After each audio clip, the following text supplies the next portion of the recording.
మంచి పట్టుపంచి కట్టుకుంటాడు, ఎంత బాగా పెట్టుకుంటాడో కుర్చీళ్ళు, చక్కగా ఉత్తరీయం వేసుకుంటాడు, విభూతి పెట్టుకుంటాడు, బొట్టు పెట్టుకుంటాడు, పూజా మందిరంలో కూర్చుంటాడు, పెద్ద గంట వాయిస్తాడు. అదో గమ్మత్తు మనకు శాస్త్రంలో.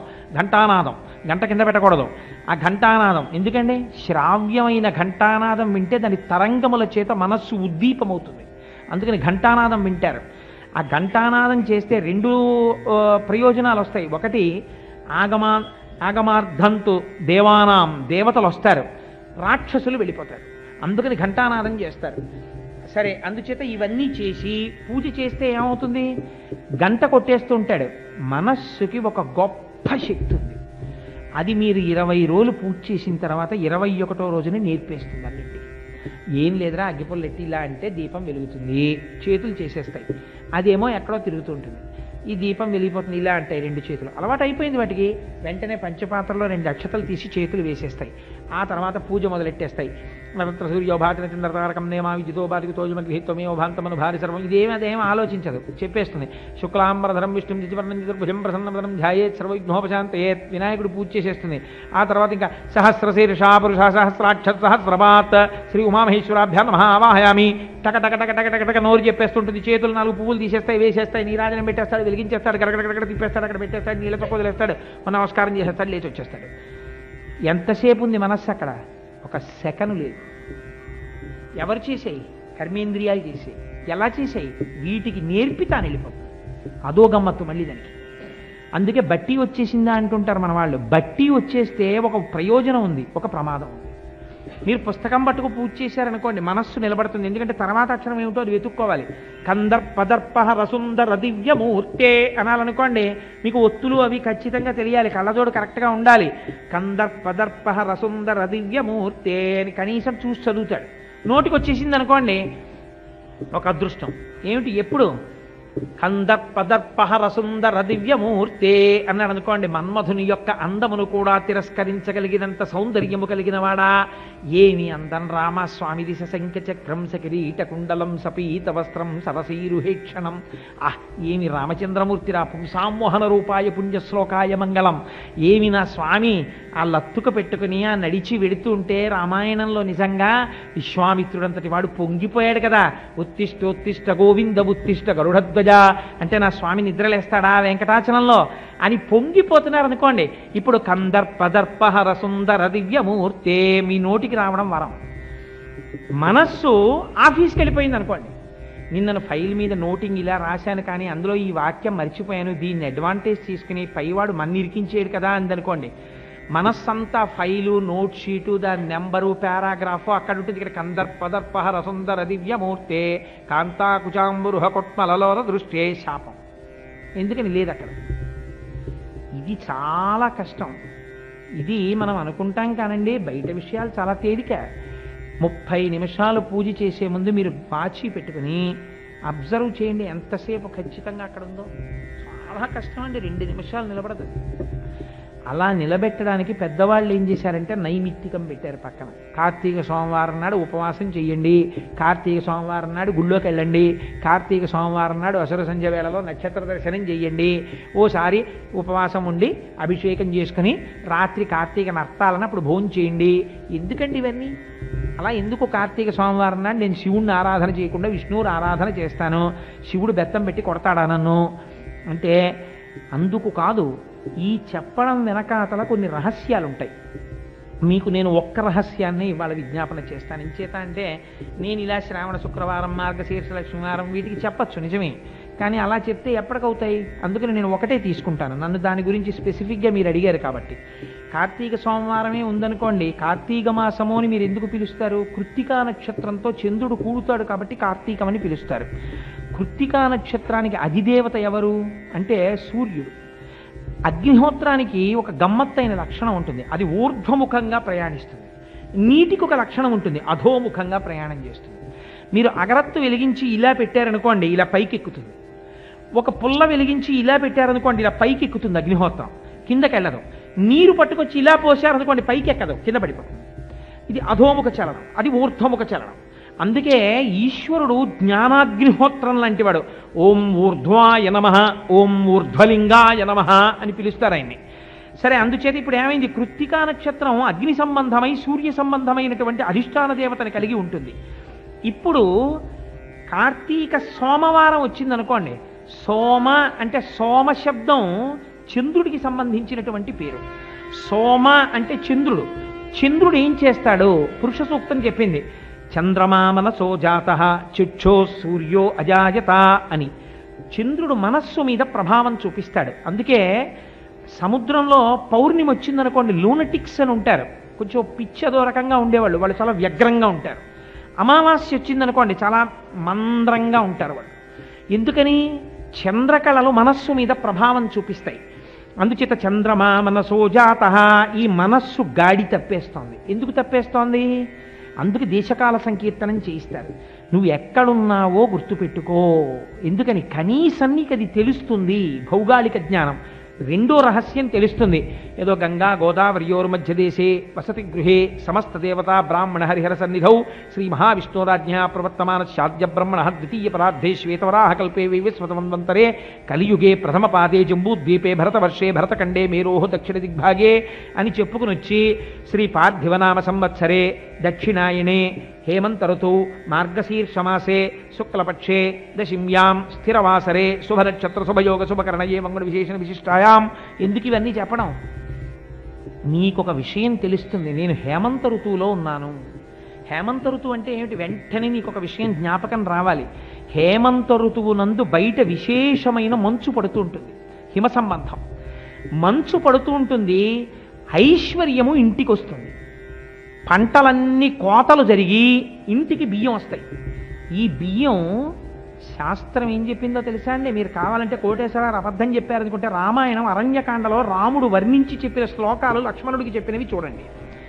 నవాగ్రయణ పూజ అని రైతులు చెయ్యాలి యథార్థమునకు.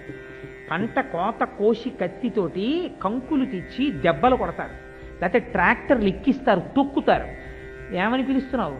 ధాన్య లక్ష్మని పిలుస్తున్నావు. ఎన్ని దెబ్బలు కొడితే నీ ఇంటికి వస్తోంది ఆవిడ? ఇన్ని దెబ్బలు కొట్టి గింజ తెచ్చి ఉడికించి శక్తిగా మార్చుకోవడానికి ఇంట్లో పెడుతున్నావు. నువ్వు ఒక గింజ వేస్తే ఒక కంకుగా మార్చిన శార్వాణీ తత్వం ఒకటి ఉంది భూమిలో, అది ఈ కంటికి దొరకదు. దేనివల్ల మొక్క పెరుగుతోందో ఈ కంటితో చూడలేవు, పెరుగుతున్న మొక్కని చూడగలవంతే. ఈ ప్రాయశ్చిత్తం కోసమని ఈ తింటున్నటువంటి బియ్యాన్ని ఇంటికి తేగానే తను ముందు తినే ముందు నవాగ్రయణ పూజ అని చేస్తాడు, లేకపోతే పాపం సంక్రమిస్తుంది. ఇన్ని పనులు చేసి తెచ్చిన అన్నం తింటున్నాడు కాబట్టి కంకుల్ని కొట్టాడు, ఇదేంటి దాని మీద తొక్కాడు, కత్తి పెట్టి కోశాడు, ఇన్ని పనులు చేశాడు. మొక్కకి ప్రాణం ఉంటుంది కదండి, జగదీష్ చంద్రబోస్ నిరూపించారు. మరి మొక్కల్ని కోతల పేరు చెప్పి మీరు కత్తులు పట్టుకుని మీరు వెడుతుంటే మొక్కలు ఎంత తల్లడిల్లిపోతాయి మీరు ఆలోచించండి. ఆ కత్తులు పట్టుకుని వాళ్ళు వచ్చి కూర్చున్నప్పుడు ఈ వరి కంకులతో కూడినటువంటి పొలాలన్నీ ఎంత తల్లడిల్లిపోతాయి. అప్పుడు నిర్దాక్షిణ్యంగా ఇలా పట్టుకుని మీరు పొడవలి పట్టి కోసేస్తున్నారు కదా, కోసేసి కంకులన్నీ ఓ చోట పారేసి ట్రాక్టర్లతోటి మనుష్యులతోటి రోడ్ల మీద వేసి చక్రాలతోటి తొక్కుతున్నారే, ఆ ధాన్యపు గింజలు బస్తాలకిచ్చి తెస్తున్నారే, ఎంత హింస జరిగింది. అందుకని ఆ అన్నం తినే ముందు ప్రాయశ్చిత్తం కోసం అమ్మా నాకు ఇంతకన్నా దిక్కు లేదని నవాగ్రయణ పూజ చేస్తాడు. నువ్వు హేమంత ఋతువు అనగానే నీకు గుర్తు రావాలి, ఓహో నేను అన్నం తింటున్నాను, నవాగ్రయణ పూజ చేశాడో చెయ్యలేదో రైతు, ఈ అన్నం నాకు వస్తోంది. కాబట్టి నువ్వు ఒక బ్రాహ్మణుణ్ణి ఇంటికి పిలిచి కనీసంలో కనీసం హేమంత ఋతువులో మార్గశీర్ష మాసం రాగానే, అందుకే లక్ష్మీ సంబంధం, మార్గశిర మాసంలో లక్ష్మీదేవిని పూజ చేయండి అంటారు. తీసుకొచ్చి ఒక స్వయంపాకం ఇచ్చి ఒక నమస్కారం పెట్టాలి. అయా నీ అనుగ్రహం అమ్మా, ఇదిగో ఒక బ్రాహ్మణుడికి దానం చేసుకున్నాను, నా పాపము క్షమించుగాక అని. ఆయన ఏం చెయ్యాలి? పుచ్చుకుని తినేసి వెళ్ళిపోవడం కాదు, ఆయన తిని గాయత్రి మంత్రం చెయ్యాలి. కూర్చుని తెల్లవారకట్ట సహస్ర గాయత్రి చెయ్యాలి. చేస్తే ఆయన చేసిన పాపాన్ని బ్రాహ్మణుడు తీయగలుగుతాడు తాను చేసిన గాయత్రి మంత్రం చేత. ఈయన అన్నం తిని ప్రాణం నిలబెట్టుకున్నాడు కాబట్టి, ఈ ధాన్యం ఆయన ఇచ్చాడు కాబట్టి ఆయన పాపం పోవడానికి ఈయన ఉపయోగం పడతాడు. అందుకని పురోహితుడు పురమనకు హితమును కోరుతున్నాడు. ఇలాగా ఇది సమాజం అలా వెళ్ళాలని చెప్పింది. అందుకే బ్రాహ్మణోస్య ముఖమాసీత్ బాహూరాజన్యకృత ఊరూతదస్య యద్వైశ్య పద్భ్యాగం శూద్రో అజాయత అని చెప్పింది శాస్త్రం. వాళ్ళు కష్టపడకపోతే సమాజం ఎక్కడ నడుస్తుంది? ఆయన మహాపండితుడే, కాళ్ళు రెండు తెగిపోయి అనుకోండి, ఎక్కడికి వెళ్తాడు? శూద్రులు పాదముల యందున్నారు అన్నారు. గమనశక్తి లేదు, పాదం లేకపోతే నడవదిహ. అందుచేత అంత గొప్పవాడు, వాడు బాగుండాలని ఎవరు కోరుకోవాలి? బ్రాహ్మణోస్య ముఖమాసీత్, బ్రాహ్మణుడు కోరుకోవాలి. కోరుకున్నాడు కాబట్టి పురమ యొక్క హితమును కోరాడు కాబట్టి పురోహితుడు అవ్వాలి. ఇవి నీకు జ్ఞాపకం రావాలంటే నువ్వేం చేయాలి? నవాగ్రహణ పూజ గుర్తు రావాలంటే నీకు హేమంత ఋతువు నువ్వు సంకల్పం చెప్పాలి. అందుకే నిత్య పూజలో అయితే లఘు సంకల్పం చెప్తాం. కన్యాదానం చేస్తున్నారనుకోండి, మీరు ఈ నిత్య సంకల్పం చెప్పేస్తే కుదరదు, మహాసంకల్పం చెప్పాలి. అప్పుడు మహాసంకల్పం చెప్తారు, అద్భుతంగా ఉంటుంది. ఈ సృష్టి ఎలా ఉందో, నారాయణుడు ఎలా పడుకున్నాడో, దీన్ని ఏనుగులు ఎలా మోస్తున్నాయో, ఇలా ఎన్ని ఖండాలున్నాయో, ఎన్ని సముద్రాలున్నాయో, నువ్వు ఎక్కడున్నావో, ఎన్ని వడ్ల గింజలు పేర్చావో, ఇవన్నీ మహాసంకల్పం అని చెప్పి అప్పుడు కన్యాదానం చేస్తారు. అన్ని రెండు రెండు రెండు రెండు కింద తీసుకెడతారు మన వాళ్ళు. అందుకే అలా నువ్వు పూజ చేయడం మొదలు పెడితే కార్తీక సోమవారం నాడు ఏమవుతుంది? సోమ అంటే చంద్ర సంబంధం. చంద్రుడి యొక్క కాంతి చేత, చంద్రుడి యొక్క ప్రభావము చేత మనస్సు ప్రకాశిస్తుంది. ఇన్నాళ్ల నుంచి నీ మనస్సు ఏం చేస్తోంది? ఒక స్తోత్రం నేర్చుకోవే అంటే నేర్చుకుని కర్మేంద్రియాలకి చెప్పి తను జారిపోతోంది. ఇప్పుడు ఈ మనస్సు మళ్ళీ ఈశ్వరుడి వైపుకి నడవాలి. నడవాలంటే ఏం చేయాలి? ఇప్పుడు ఈ చంద్రుడి నుంచి ప్రభావితమైన మనస్సుని మళ్ళీ ఈశ్వరుడి దగ్గరే పెట్టి ఛార్జింగ్ అవ్వాలి. ఇది ఛార్జింగ్ ఎక్కడ పెట్టారు? ఒక ప్లగ్లో పెట్టి మీ సెల్ ఫోన్ని ఛార్జ్ చేసుకున్నారు, పోయింది ఛార్జింగ్. ఛార్జింగ్ ఎలా పోయిందో మీకు కనబడదు, ఛార్జింగ్ ఎలా అవుతుందో మీకు కనబడదు. ఇది గమ్మత్తు. ప్లగ్ తీసుకెళ్ళి పెడతారు, అదో రెడ్ లైట్ వెలిగి ఛార్జింగ్ ఛార్జింగ్ అంటోంది. ఎలా అవుతుందో నాకు కనబట్టలేదండి, నా కంటికంటే కనబడదు. కార్తీక సోమవారం నాడు ఉపవాసం ఉన్నారు. ఉపవాసము, ఉప అంటే సమీపమునందు, వాసం అంటే నివసించారు. భగవంతుణ్ణే తలుచుకుని తలుచుకుని తలుచుకుని తలుచుకుని తలుచుకుని భగవంతుని యొక్క స్తోత్రంతో గడిపారు. శరీరమును నిలబెట్టడానికి కావలసినంత సాత్వికమైన ఆహారమే తిన్నారు. పంచామృతాలతో శివుడికి అభిషేకం చేశారు. పంచామృతముల వల్ల పంచ ఫలితములు వస్తాయి, అందుకే పంచామృతములు అన్నారు వాటిని. అభిషేకం చేశారు. సాయంకాలం అయిన తర్వాత నక్షత్ర దర్శనం చేశారు. నక్షత్రములకు రాజు చంద్రుడు, అందుకని చంద్ర దర్శనం చేశారు. ఆ చంద్రుడికి నమస్కారం చేశారు. ఇప్పుడు ఏమైంది? ఈ సోముడికి అధిదేవత పార్వతీదేవి. ఈ పార్వతీదేవి యొక్క అనుగ్రహము చంద్రుడి ద్వారా మీ మనస్సులోకి ప్రవేశిస్తుంది. అదే అమ్మవారి గురించి చెప్తూ లలితా సహస్రంలో ఒక మాట చెప్తారు, శివశక్త్యైక్యరూపిణి లలితాంబిక. ఇన్నాళ్ళు మాయలో తిప్పినటువంటి తల్లి మాయా అన్న తెర పైకెత్తేస్తుంది. అందుకని ఇప్పుడు పార్వతీ సంబంధమైనటువంటి పార్వతీదేవి చేత ప్రచోదనము పొందినటువంటి చంద్రుని యొక్క అనుగ్రహము మీ మనస్సు మీద పడాలి. పడితే ఇప్పుడు మీరు ఎటు తిరుగుతారు? శివాభిషేకము వైపుకి తిరిగారు, భగవంతుడి వైపుకి తిరిగారు. మనస్సు మళ్ళీ ఎక్కువగా అటు వెళ్ళింది.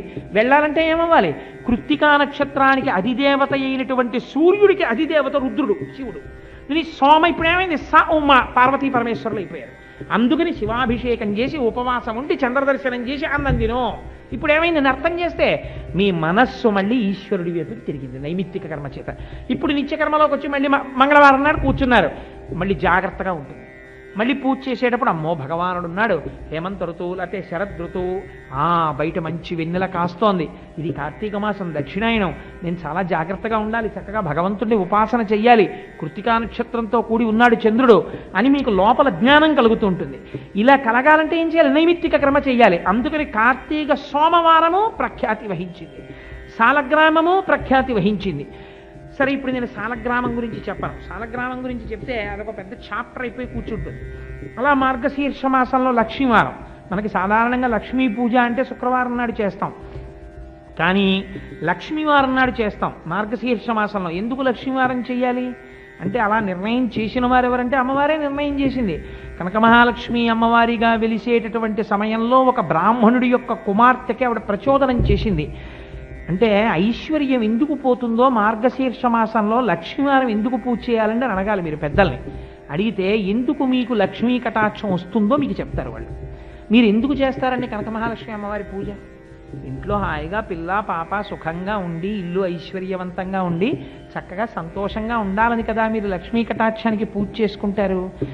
ఆశ్చర్యం ఏమిటంటే కనక మహాలక్ష్మి అమ్మవారిని ఉపాసన చేసినటువంటి ఒక బ్రాహ్మణుడి కుమార్తె ప్రతిరోజు కూడా లక్ష్మీదేవితో చిన్న విగ్రహం పెట్టుకుని పూజ చేసేది. ఆవిడ తనకి బెల్లం ముక్క పెట్టినా అమ్మవారికి పెట్టి తను తినేది. ఈ పిల్ల ఇంట్లో ఉన్నన్నాళ్ళు బ్రాహ్మణుడికి ఐశ్వర్యం ఉంది. ఈ పిల్లకి పెళ్లి చేశారు, కన్యాదానం చేశారు. ఈ పిల్ల వెళ్ళిపోతూ వెళ్ళిపోతూ ఆ బొమ్మ పట్టుకుని వెళ్ళిపోయింది. వీళ్ళు అనుకున్నారు బొమ్మే కదా ఆడుకుంటుంటుంది, పట్టుకెళ్ళిపోయింది అనుకున్నారు. ఈ పిల్ల వెళ్ళిపోయింది, పిల్లతో ఐశ్వర్యము వెళ్ళిపోయింది. బ్రాహ్మణుడు భ్రష్టుడైపోయాడు, దరిద్రుడైపోయాడు, అన్నదమ్ములకి తినడానికి తిండి లేదు. ఈ పిల్లకి తెలిసింది. ఈ పిల్ల మర్యాద వల్ల అత్తవారి ఈవిడ చెప్పిన మాట వింటారు. మా పుట్టింటి వారికి ఐశ్వర్యము కల్పిస్తానండి. తప్పకుండా అన్నాడు భర్త. ఆ వచ్చినటువంటి అన్నగారిని పిలిచి, అన్నయ్య ఎంత బాధపడుతున్నావురా అని ఒక కుండ తీసుకొచ్చి కుండ నిండా మొహిరీలు పోసి ఇచ్చింది. కానీ అన్నయ్య జాగ్రత్త సుమా, దీన్ని పట్టుకెళ్ళేటప్పుడు అని చెప్పింది. ఆయన వెడుతూ ఆ కుండ తీసుకెళ్ళి ఓ చోట పెట్టి స్నానానికి వెళ్ళాడు. ఓ బాటసారి వచ్చి ఎత్తుకుపోయాడు. రెండవసారి వెదురు బొంగులో పోసిచ్చింది, అక్కడ పెట్టి వెలగపళ్ళు ఏరుకోవడానికి వెళ్ళాడు. మళ్ళీ ఎత్తుకుపోయాడు బాటసారి. చివరికి తల్లిని తీసుకొచ్చి లక్ష్మీవారం పూజ చెయ్యని ఆడపిల్లని అమ్మ చేయించాలి, నోములు వ్రతాలు, అమ్మతో ఆడపిల్ల చేయించింది. ఇది విచిత్రం. ప్రపంచంలో ఉంటారండి కొంతమంది అల్లుడుకున్న సంస్కారం లేని మామలు, అల్లుడిని చూస్తే అసహించుకునే మామలు భగవంతుడి చుట్టూ తిరుగుతున్నాడని, లేకపోతే కూతురుకున్న సంస్కారం లేని తల్లి లేరని మీరు అనుకుంటున్నారా? ఉన్నారు. అలాంటి వాళ్ళని చూసే వచ్చే వ్రతకల్పాలు. అందుకని ఆ కూతురికి ఏమి చెయ్యాలో అర్థం కాక అమ్మ ఒక్క లక్ష్మీవారం పూజని చేయిస్తాను, చెయ్యండి. ఆవిడంది ఏం చెయ్యాలి పూజకంది? ఉపవాసం ఉండండి. నేను పొద్దున్న తినేసాను, ఆకలిస్తే మా ఇంట్లో ఏం లేదు కదా, మీ ఇంట్లో చద్దన్నం కనబడితే తినేసాను. నీ ప్రారంభం ఇలా ఉందమ్మా, వచ్చే లక్ష్మీవారం ఉండు అంది. వచ్చే లక్ష్మీవారం పూజ చేసి అమ్మా నేను ఎలా చేస్తున్నానో అలా చెయ్యి అంది. ఈవిడ ఎలా చేసిందో ఆవిడ అలా చేసింది. మీరు బాగా గుర్తుపెట్టుకోండి ఎందుకు జరుగుతాయో తేడాలు. ఈవిడ స్నానం చేసింది, తల్లి స్నానం చేసింది. ఈవిడ పట్టుచీర కట్టుకుంది, తల్లి పట్టుచీర కట్టుకుంది. ఈవిడ బొట్టెట్టుకుంది, ఆవిడ బొట్టెట్టుకుంది. ఈవిడ కూర్చుంది, ఆవిడ కూర్చుంది. ఈవిడ పువ్వు వేసింది, ఆవిడ పువ్వు వేసింది. ఈవిడ 4 బూరులు నైవేద్యం పెట్టింది, ఆవిడ 4 బూరులు నైవేద్యం పెట్టింది. ఆఖరణ లక్ష్మీదేవి వచ్చి కూతురు దగ్గర కూర్చొని 4 బూరులు తినేసింది. మా అమ్మ దగ్గర కూడా తినండి, నాకు అక్కర్లేదు. అదేమమ్మా అంత మాట అన్నావు? మా అమ్మకి ఐశ్వర్యం దొరకాలనే నేను ఈ వ్రతం చేయించానమ్మా అంది. ఆవిడంది, చిన్నతనంలో నువ్వు బొమ్మగా ఆరాధించలేదు, ఈవిడ లక్ష్మి అని నన్ను ఆరాధన చేస్తున్నావు. పట్టుకుని ఒక రోజున మనస్సులో పరితపించిపోతూ నా పూజ చేస్తున్నావు. దిక్కుమాలిన పిల్ల అన్నానికి రాదు, నీళ్లకి రాదు, అస్తమానం ఈ బొమ్మట్టు కూర్చుంటుందని చెప్పి మీ అమ్మ నిన్ను గౌను పట్టుకుని లాక్కెళ్ళి వీపు మీద కొట్టింది. నువ్వు నా భావన ఎందున్నావు కాబట్టి ఆ దెబ్బలు నేను తిన్నాను. అందుకని అసహ్యం మీ అమ్మ అంటే. నేను ఇవ్వవలసింది తీసేశాను, అందుకని మీ అమ్మకి ఇవ్వను. అమ్మా నువ్వు ఇవ్వకపోతే ఎవరిస్తారమ్మా? కొట్టినా నువ్వే, పెట్టినా నువ్వే, అందుకని అమ్మా నువ్వే పెట్టాలి అని. అంటే నువ్వు అడిగావు కాబట్టి ఇస్తున్నానని ఐశ్వర్యం వచ్చింది. ఎందుకు పోతుంది ఐశ్వర్యం అంటే, ఉన్న 4 రూపాయలు చూసుకుని ఒళ్ళు కొవ్వెక్కి భగవంతుణ్ణి నమ్ముకున్న వాడిని చూసినప్పుడు నమస్కారం చేయడం చేత కాకపోతే ఐశ్వర్యం పోతుంది. అది ప్రధాన కారణం. అందుకని అన్నిటికన్నా ముందు ఏదంటే భాగవతుల దగ్గర తల వంచడం నేర్చుకో. అక్కడ అత్తగారా, పెద్దదా, చిన్నదా కాదు, నీ కడుపున పుట్టిన కూతురైనా సరే నీకన్నా భక్తిలో ఎక్కువగా ఉంటుంది అని నీకు తెలిస్తే నువ్వు మర్యాదగా ఉండాలి. ఆ కూతురుతో చాలా జాగ్రత్తగా ఉండాలి. ఆవిడ ఏ మనస్సులో రంజిల్లుతోందో జాగ్రత్తగా ఉండి. ఈ సత్యం తెలుసుకోవడానికి కనక మహాలక్ష్మి వారి పూజ. అప్పుడు ఆవిడ వరం ఇచ్చింది. మార్గశీర్ష మాసంలో లక్ష్మీవారన్నాడు ప్రత్యేకించి దశమి తిథి నాడు నన్ను ఎవరు పూజ చేస్తున్నారో వాళ్ళకి అఖండ ఐశ్వర్యం ఇస్తానంది. అనుకోకుండా మీ అపార్ట్మెంట్కి పోస్ట్ పోన్ చేసి చేసి చేసి చేసి దశమి నాడు వచ్చాను నేను మార్గశీర్ష మాసంలో. ఇదో విచిత్రం. అందుకని ఇది ఎవరు నిర్దేశించారు? కనక మహాలక్ష్మి అమ్మవారు నిర్దేశించింది. బురుజుపేట అని మనకి ఇప్పటికీ విశాఖపట్నంలో బురుజుపేటలో ఉంది అమ్మవారు, బురుజుపేటలో ఉందంటారు. బురుజుపేట అంటే ఏమిటో తెలుసా అండి? అసలు కాశీలో అన్నం దొరకలేదని కోపగించి మహానుభావుడు శపిస్తానంటే వ్యాసుణ్ణి ఒక్కసారి బయటికి తోసేసింది అమ్మ పరమశివుడు. అగస్త్యుడు పార్వతీ కళ్యాణం కోసం విడిచిపెట్టి వచ్చాడు. వచ్చిన తర్వాత విశాఖేశ్వరుడు అని సుబ్రహ్మణ్యారాధన జరిగింది విశాఖపట్నంలో. విశాఖపట్నం సుబ్రహ్మణ్య క్షేత్రం, అందుకే దానికి విశాఖపట్నం అని పేరు. అటువంటి చోట అమ్మవారు వెలిచింది తనంత తాను. అప్పుడు ఆ రాజులు కోట బురుజులు ఉండేవి. ఆ కోట బురుజుల దగ్గర అమ్మవారి దేవాలయం కట్టి వాళ్ళు అద్భుతంగా పోషణ చేశారు, పూజలు చేశారు. మహమ్మదీయులు దండయాత్ర చేసినప్పుడు ఆ కోట బురుజులు పగలగొట్టి దేవాలయం పగలగొట్టారు. పగలగొడితే మళ్ళీ వాళ్ళు హైందవులు తీసుకుని తమ కోట తాము దక్కించుకున్నప్పుడు అమ్మవారికి తిరిగి దేవాలయం కట్టబోయారు. కట్టబోతే అమ్మవారు ఒకనాడు ఇంత హేయమైనటువంటి పని జరిగింది. భగవంతుడన్నవాడు అంతటా ఉన్నవాడని గుర్తించలేక బిడ్డలు ఎలా తగులాడుకుంటున్నారన్నది భవిష్యత్తరాలు తెలుసుకోవాలి. అందుకని నాకు దేవాలయం వద్దు, నేను నిత్యపు నీతురాలను అవుతాను. ఎలా అవుతానో తెలుసా? సూర్యనారాయణుడి యొక్క చేతులు నన్ను ఎప్పుడూ తడుగుతూ ఉండాలి. కరములని కదా కిరణములకు, ఆయన చేతులు నాకు తగలాలి, నా స్వామి చేతులతో నాకు తగులుతూ ఉండాలి. ఆయన చేతులు తగులుతుంటే నేను పొంగిపోతుంటాను భార్యని కనుక, అపారమైన ఐశ్వర్యం కటాక్షిస్తాను. పైన గోపురం లేకుండా నా మీద సూర్యనారాయణ కిరణములు పడాలి. భక్తులు కూడా అలాగే వచ్చి నన్ను ముట్టుకోవచ్చు, బిడ్డలు కూడా. ఇంక ఇవాళ నుంచి అర్చక సంబంధమైన పూజ కాదు, బిడ్డలే వచ్చి నా పాదాల మీద పసుపు కుంకాలు వేసుకోవచ్చు అని అమ్మవారు వరం ఇచ్చింది. కనక మహాలక్ష్మి అమ్మవారు మాట్లాడి వరం ఇస్తే అప్పటి నుంచి పూజ అలా జరిగేది. గమ్మత్తు ఏమిటంటే ఆంగ్లేయుల పరిపాలనా కాలంలో ఒక్కసారి మాత్రం విశాఖపట్నం బురుజుపేట ఇరుకైపోతోందని చెప్పి అమ్మవారి విగ్రహాలను అక్కడి నుంచి తీసేసి తరలించారు. విశాఖపట్నం అంతా అంతు తెలియని వ్యాధి వచ్చేస్తే అప్పుడు ఆంగ్లేయుల మీద తిరగబడ్డారు. మీరు కనక మహాలక్ష్మి అమ్మవారి యొక్క మూర్తిని తొలగించడం వల్లే ఇవన్నీ వచ్చాయి, ఎక్కడ తీశారో మళ్ళీ అక్కడ పెట్టేసేయండి. మళ్ళీ తీసుకెళ్లి అమ్మవారి విగ్రహాన్ని యథాస్థానమునందు పెట్టేశారు. ఎలా వచ్చిందో వ్యాధి అలా ఆగిపోయింది. ఇది చరిత్రలో యథార్థంగా జరిగిన సత్యం. కోటేశ్వరరావు గారు అబద్ధం చెప్పారని మీరు అనుకుంటే మీరు కనక మహాలక్ష్మి అమ్మవారి దేవస్థానం వాళ్ళని అడగచ్చు, ఇది నిజమేనా అండి అని. ఇది బుక్స్లో ఇప్పటికీ కూడా పరమసత్యంగా ఉన్నది. ఆ తల్లి ఆనాటి నుంచి ఈనాటి వరకు తాను ప్రకటించిన రీతిలో ఎవరు లక్ష్మీవారానికి గురువారం అని పేరు. గురువారం అంటే బృహస్పతి, దేవగురువు బృహస్పతి అధిదేవత. అందుచేత ఎవరు గురువారం నాడు పూజ చేస్తారో మార్గశీర్షంలో, ఆనాడు వాళ్ళకి నేను లక్ష్మీ కటాక్షం ఇస్తాను అని తల్లి ప్రతిజ్ఞ చేసింది. అందుకని మార్గశీర్షంలో లక్ష్మీవారం నాడు అమ్మవారి పూజలు వచ్చాయి. తల్లి ఒక్కొక్క నాడు సంతోషిస్తుంది ఒక్కొక్కరి భక్తికి. ఆనాడు ఆ బ్రాహ్మణ పిల్ల యొక్క భక్తికి అనుగ్రహించింది. నీలా ఎవరైనా మార్గశిర మాసంలో ఒక్క లక్ష్మీవారం పూజ చేసినా ఐశ్వర్యం ఇచ్చేస్తాను. అమ్మవారు అన్న మాటకి నిలబడిపోయింది. ఒక లక్ష్మీవారం పూజ చేసినా సరే ఎలా పూజ చెయ్యాలని నిర్దేశం చేశారో అలా పూజ చేసి ఆ బూరెలు కుడుములు ఇవేవో నైవేద్యం పెట్టి అమ్మవారికి యథాశక్తి నైవేద్యం పెట్టి నమస్కరించిన వాళ్ళకి తల్లి కటాక్షం కలుగుతుంది. శ్రావణ మాసంలో శుక్రవారం నాడు ఇటువంటి వ్రతకల్పం జరగాలి అని చారుమతి అనబడేటటువంటి బ్రాహ్మణ కాంతకి లక్ష్మీదేవి ఉపదేశం చేసింది. వరలక్ష్మి ఎందుకు ఉపదేశం చేసింది అన్నది మీరు కనిపెట్టాలి, అది రహస్యం. వరలక్ష్మికి చారుమతి ఎందుకు కనపడిందండి? మనం వరలక్ష్మి వ్రతం కథ చదువుకున్నాం అంటాం. ఎందుకు కథ చదువుకోవడం అంటే ఏదో కథ చదువుకున్నామని చదువుకోమంటాం కాదు. ఆవిడ లక్ష్మీదేవి పూజ చేసిందని చెప్పలేదు. అత్తమామల్ని సేవించింది, భర్తని దైవంలా చూసుకుంది. ఇంట్లో తెల్లవారి లేచేటప్పటికీ స్నానం చేసి ఇల్లాలు ఎలా ఉండాలో అలా ఉండేది. అంతే ప్రీతి చెందింది అమ్మవారు. కనబడి నేను వరలక్ష్మిని అని ఇంట్రడ్యూస్ చేసుకుంది. అది విచిత్రం. అమ్మ నువ్వు లక్ష్మీదేవి అని స్తోత్రాలు ఆవిడ చేయలేదు. ఈవిడొచ్చి అమ్మ నేను వరలక్ష్మినమ్మా నన్ను పూజ చేయవా అని అడిగింది. ఒక్కొక్క నాడు భగవంతుడు అనుగ్రహం ఎలా ఉంటుందో చూడండి. ఆనాడు చెప్పింది వరలక్ష్మీదేవి, శ్రావణ మాసంలో పౌర్ణమికి ముందు వచ్చేటటువంటి శుక్రవారం నాడు నన్ను ఎవరు ఉపాసన చేస్తున్నారో వారికి వరలక్ష్మినై నేను కోరికలు ఈడేరుస్తాను అని వ్రతకల్పం చెప్పింది.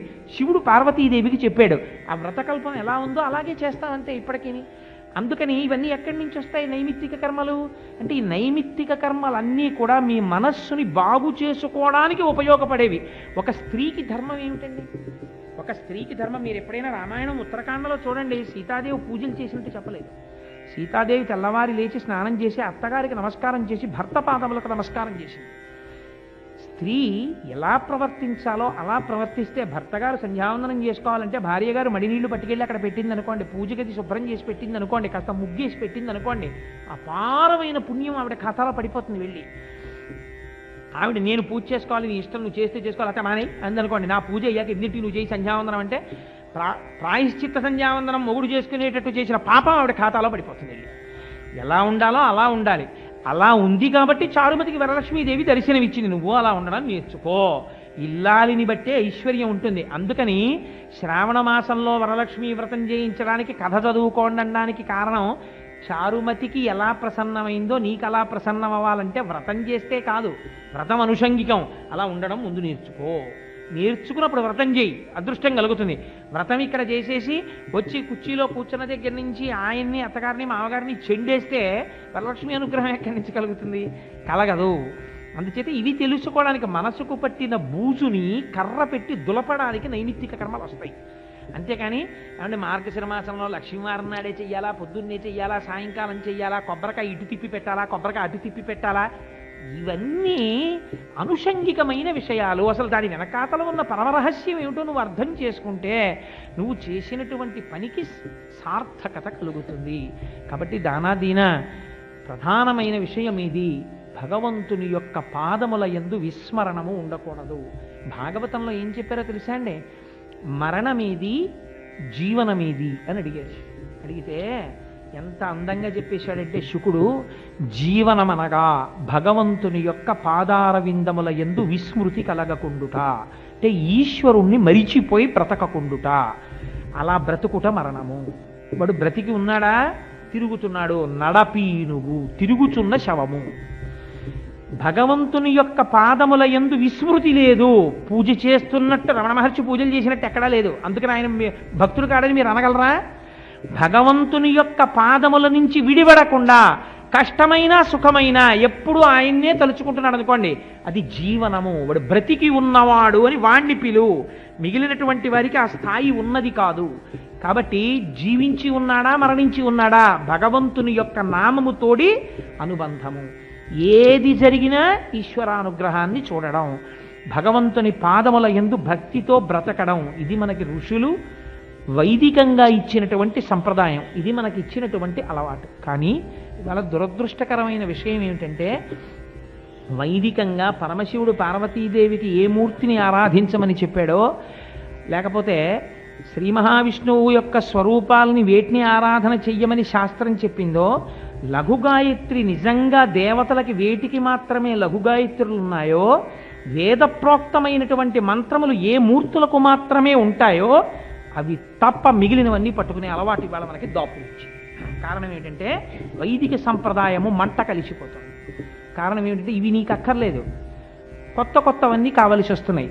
దానివల్ల ఏమవుతుందంటే ఆచారము భ్రష్టమైపోతుంది. ఆచారము భ్రష్టమైతే ఆ మనస్సు భగవంతుని పాదముల యందు నిలబడదు. కాబట్టి వేద ప్రమాణమును గుర్తిరిగి ఏది శ్రౌతమో, ఏది ఋషులు చెప్పారో, ఏది ఋషులు చెప్పినది మాత్రమే మనకి అధికారం. అల్లా వాడు చెప్పాడండి, ఇలా వీడు చెప్పాడండి, వాళ్ళు ఋషులు కారు. నీకు ఋషులు చెప్పాలి. ఇది ఋషి ప్రోక్తమో. పార్వతీదేవి పరమేశ్వరుణ్ణి అడిగింది, పరమశివుడు చెప్పాడు ఈ వ్రతం చెయ్యవచ్చు. స్కాంద పురాణం చెప్పింది కార్తీక మాసంలో ఇలా చెయ్యమని, నువ్వు చెయ్యవచ్చు. సత్యనారాయణ వ్రతం ఇలా చెయ్యమని చెప్పింది, నువ్వు చెయ్యవచ్చు.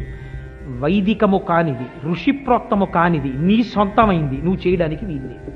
అది మాత్రమే నువ్వు చెయ్యాలి. ఎందుకనంటే పిల్లాడికి తెలియదు తను నువ్వులు గుండ అన్నం తినాలో, గోంగూర పచ్చడి అన్నం తినాలో, పప్పు అన్నం తినాలో వాడు కాదు తినవలసింది. అమ్మ చెప్పాలి వాడికి ఏది పడుతుందో. అమ్మ పెట్టినది తింటే వాడి ఆరోగ్యం బాగుంటుంది. వాడు సొంతంగా తినడం మొదలెడితే నానా స్పెషలిస్టుల దగ్గరికి వెళ్ళవలసి ఉంటుంది. అందుకనే అమ్మ వేదం, వేదమాత గాయత్రి. గాయత్రి అనుష్ఠానం మానేసి మిగిలినవి ఎన్ని పూజలు చేసినా, మిగిలిన ఎన్ని గొప్ప గొప్ప దేవాలయాలు మేము తిరిగామన్నా, ఎంత కొత్త కొత్త విషయాలు పట్టుకున్నా భ్రష్టుడవుతావేమో కానీ ఉన్నతిని పొందలేవు. ఇది మాత్రం పరమ సత్యం. సత్యం సత్యం పునఃసత్యం. ఇందులో నాకేం భయం లేదు, ఉన్నమాట ఉన్నట్టు చెప్తున్నాను. అసలుది పట్టుకుని వైదికమైనటువంటి విషయాన్ని పట్టుకుని అనుషంగికంగా నువ్వు ప్రపంచాన్ని ప్రేమించు. అందరి యందు జ్ఞానముతో ఆనందముతో ఒక నమస్కారం చేయి. అది దోషమని ఎప్పుడూ చెప్పదు శాస్త్రం. ప్రతి వాణ్ణి మహానుభావుడిని నమస్కారం చేయి, పూజ చేయి, ఒక పుష్పం సమర్పించి, ఒక పుష్పహారం వేయి, ఏమీ దోషం ఉండదు. కానీ అసలు వేదప్రోక్తం ఏదో ఋషులేవి చెప్పారో అవధులేసి అక్కర్లేనివన్నీ నువ్వు పట్టుకుంటే పాడైపోతావు. అందుకని ఋషి ప్రోక్తం ఏదో అది తెలుసుకో. పూజా విధానము ఎలా చెప్పబడిందో అది తెలుసుకో, అలా చెయ్యి. అది దాని వెనకాతల నీ ఆరోగ్యం ఉంది, నీ మనస్సు ఉంది, నీ ప్రాణం ఉంది, నీ ప్రాణశక్తి ఉంది, నీ అభివృద్ధి ఉంది, నీ కుటుంబం అభివృద్ధి ఉంది. ఇన్నింటిని ఋషులు దాచారు. అమ్మ చెప్పిన ప్రతి పనికి కారణాలు చెప్పక్కర్లేదు. రే ఇంకా పడుకో, 10 అయింది, రేపు తెల్లవారకట్లేదు చదువుకుందుగానే అని అమ్మ అనడం వెనకాతల నీ ఆరోగ్యం ఉంది. అమ్మ వీడిని 10 వరకే చదువుకునేటట్టు చేసి పడుకోబెట్టేస్తే వీడికి 33 మార్కులే వచ్చి ఫెయిల్ అయిపోతే వాళ్ళ నాన్న పట్టుకుని చావగొట్టేస్తుంటే చూసి సంతోషిద్దామని పడుకోబెడుతుందండి. 10 గంటలు దాటి చదివితే వీడు మర్నాడు పరీక్ష రాయలేడు, వీడికి నిద్ర వచ్చేస్తుంది పరీక్షలో. నా కొడుక్కి బలహీనత ఇది, అందుకని 10 గంటలకు పడుకోబెట్టేస్తుంది అమ్మ. అమ్మ ఎలా చెప్తుందో ఋషులు అలా చెప్తారు. కాదని అమ్మ మాట నువ్వు 11 వరకు చదివితే వచ్చినట్టుగా ఉన్నది పరీక్ష హాల్లో జారిపోయినట్టు నీకు చాలా బాగున్నట్టు అనిపించింది, నీ పతనానికి తీసుకెళ్ళిపోతుంది, నాచు మెట్ల మీద ప్రయాణం అవుతుంది. కాబట్టి అది తెలిసి ఋషి ప్రోక్తములు వైదికమైనటువంటి విషయములను మాత్రమే పట్టుకుని తర్వాత నువ్వు ప్రతి మూర్తికి నమస్కారం చేయి, ప్రతి వారిని ఆదరించు, అంగీకరించు, ఒక నమస్కారం చేయి, దోషం లేదు. అలా ఉపాసన ఉండాలి. పూజ గురించి మీరు 4 మాటలు నన్ను చెప్పమన్నారు కాబట్టి ఇవాళ పూజ గురించి 4 మాటలు నిత్య నైమిత్తిక కర్మల గురించి తెలియచేసి ఉన్నాను. ఇంకా ఇంతకన్నా నేను విశేషంగా వ్రతకల్పములు వీటి గురించి మాట్లాడితే ఇవాళ ఉపన్యాసం పూర్తయ్యే అవకాశం ఉండదు. ఎందుకు అలా ఆరాధన చేస్తారు, ఎందుకు మంటపాలు వేస్తారు, ఎందుకు అలా ప్రసాదాలు పెడతారు, ఆ ప్రసాదానికి కూడా ఎందుకు అలా నిబద్ధం చేస్తారు, సత్యనారాయణ స్వామి వారి ప్రసాదం సమోసాలు పెట్టకూడదా అంటే పెట్టకూడదండి అని ఎందుకు అనాలి, ఆ సత్యనారాయణ ప్రసాదం అంటే ఆ గోధుమ నూకతోనే ఎందుకు చేయాలి, ఏమంటే సౌత్ ఇండియా అంతా బియ్యం తింటారు కదా, సత్యనారాయణ స్వామి వారికి ఒక్కరికి గోధుమ నూకతో ప్రసాదం ఏంటంటే బియ్యం నూకతో చేయకూడదా, గోధుమ నూక కూడా చెప్పాలా, స్కాందపురాణం వ్యాసుడు చెప్పాలి, ఎందుకు చెప్పాడో వ్యాసుడికి తెలుసు, నీకేం తెలుసు, దాని గురించి పెద్దలను అడిగితే తెలుస్తుంది ఎందుకు చేస్తారో గోధుమ నూక ప్రసాదం, దాని మీద అరటిపండు ఎందుకు పెడతారో, శివలింగానికి అభిషేకం చేసే ముందు పువ్వు ఎందుకు బోరులు ఇస్తారో పెద్దలను అడిగితే తెలుస్తుంది, నీకేం తెలుస్తుంది, నీ అంతా నీకు తెలియదు, పుస్తకం అన్నా పట్టుకుని జాగ్రత్తగా చదవాలి, పెద్దల పాదాలు పట్టుకున్నా తెలుసుకోవాలి. అందుకని ఇప్పుడు నేను ఆ వ్రతకల్పాలు, మంటపాలు ఎందుకు వేస్తారు, ఆ వాహనాలు ఎందుకు చేస్తారు, ఇవన్నీ మొదలెట్టాను అనుకోండి, నిష్కారణంగా పిలిచాం వీడిని అని మీరు బాధపడేటటువంటి పరిస్థితి నేను తేకూడదు కదా. అందుచేత 4 మాటలు నాకు తెలుసున్నవి మీకు తెలియచేశాను. ఒకవేళ అందులో ఏదైనా మీకు మనస్సు క్లేశం కల్పిస్తే నన్ను మన్నించండి, ఇందులో ఆదరించగలిగిన విషయం ఉంది అని మీకు అనిపిస్తే అవి నేను పెద్దలు చెప్పినవి చెప్పాను తప్ప నా సొంత కవిత్వం ఇందులో ఏమీ లేదు. ఆ గొప్పతనం ఏదైనా ఉంటే ఋషులకు పెద్దలకు మాత్రమే చెందుతుంది అని తెలియచేసుకుంటూ, సరే ఒక దశమి మార్గశీర్ష మాసంలో ఇంత మంచి కాలంలో అసుర సంధ్య వేళలో భగవత్ సంబంధమైన విషయం, ఇది కూడా మనస్సు బూజు దులుపుకోవడమే కదండి, ఇది కూడా ఒక నైమిత్తిక కర్మ. ఎందుకు పూజ చేయాలి అని ఇప్పుడు ఇది చెప్పిన తర్వాత రేపు నేను పూజ చేసే ముందు నా ఒళ్ళు దగ్గర ఉంటుంది, ఎందుకంటే నిన్ననే కదా చెప్పొచ్చాను అపార్ట్మెంట్లో, నేను జాగ్రత్తగా చేద్దాం ప్రాణాయామం ఇలా అంటే అలాగా అని జాగ్రత్తగా చేస్తాను, ఆచమనం జాగ్రత్తగా చేస్తాను కదా రేపు చేసేటప్పుడు. అందుకని ఇది నేను కూడా బూజు దులుపుకునే ప్రక్రియే. అందుచేత నాకు ఇంత గొప్ప అవకాశం ఇచ్చిన మీ అందరికీ నేనే కృతజ్ఞతలు ఆవిష్కరిస్తూ, మంగళాశాసనపరై మదాచార్య పురోగమై సర్వైశ్చ పూర్వైరాచార్యై సత్కృతాయాస్తు మంగళం. మంగళం కోసలేంద్రాయ మహనీయ గుణాత్మనే చక్రవర్తి తనూజాయ సార్వభౌమాయ మంగళం. ఉమాకాంతాయ కాంతాయ కామితార్థప్రదాయినే శ్రీగిరీశాయ దేవాయ మలినాథాయ మంగళం. కరచరణకృతం వా కర్మ వాక్కాయజం వా శ్రవణనైనజం వా మానసం వాపరాధం విహితం వా సర్వమేత్తక్షమస్వ. శివ శివ కరుణాబ్ధే శ్రీ మహాదేవ శంభో. సర్వం శ్రీ ఉమామహేశ్వర బ్రహ్మార్పణమస్తు. స్వస్తి.